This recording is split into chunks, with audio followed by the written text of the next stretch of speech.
You've stood witness to the biggest scandal in American history, bar none. The attempted coup of the United States government. They conned you, they gamed you, and they lied to you over and over and over for 3 years. They destroyed lives, reputations, and families. And in the end, no one coordinated with Russia. No one. Not Donald Trump, not any Trump, not anyone on the campaign. After 2 years of prosecutors savagely striving to indict the president and everyone in his orbit, years of the mainstream media, the talking heads, the networks, cable and otherwise, the lying, liberal Hollywood hypocrites trying to convince you that he was an illegitimate president. But in the end, nothing. No collusion, no obstruction, nothing. And they didn't care whose lives they destroyed. What mattered was that they destroy the outsider, the one we, the forgotten men and women of America, put in the Oval.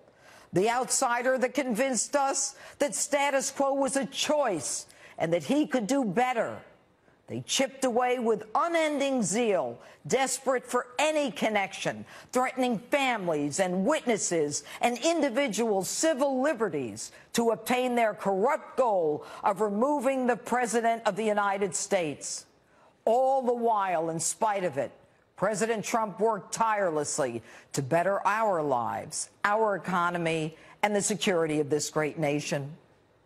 You know, we constantly hear about voter suppression from the left, but the biggest voter suppression effort ever took place at the highest level of our government as they tried to oust the man they couldn't control.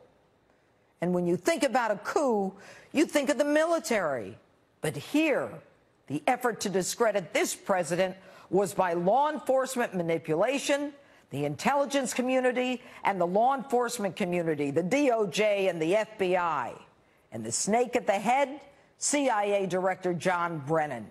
Everything in my book, Liars, Leakers, and Liberals, was validated by the Mueller report. People scoff and laugh at the idea of a deep state, but you've watched it all, up close and personal. These swamp scum lie for a living, from clueless Clapper on down. It's the first time in American history people with unbridled power made the determination to overthrow a presidential candidate and then to plant the seeds for indictment and impeachment, to destroy the will of the American people who voted for change in America. This can only happen at this level of government, by the head of the CIA, the head of the FBI, Comey, the head of the Justice Department, Loretta Lynch, only with a wink and a nod from the commander-in-chief. Where did this group get the confidence that this was okay? Who above them could possibly have given the green light? The unverified Steele dossier was the excuse and justification for this rogue intelligence operation. And any time there's a coup, there's both an affirmative and a defensive course of action. Affirmative, destroy Trump. Defensive, endorse Hillary. So where do we go from here? I want to know, who was the judge that signed the first FISA warrant?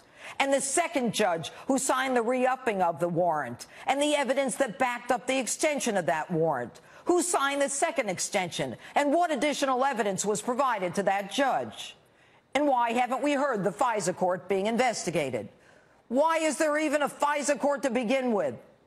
I want John Brennan, who tries to get out of this mess he's in by saying, oh, I got bad information. I want him investigated by a grand jury. And McCabe, and Strzok, and Loretta Lynch, and that pious, condescending, holier-than-thou Cardinal Jim Comey. When someone lies to you, do you just say, don't worry about it, I'll get over it? Well, that's not how our system works. There has to be accountability. There has to be a consequence. Because as the president himself said, this should never happen again.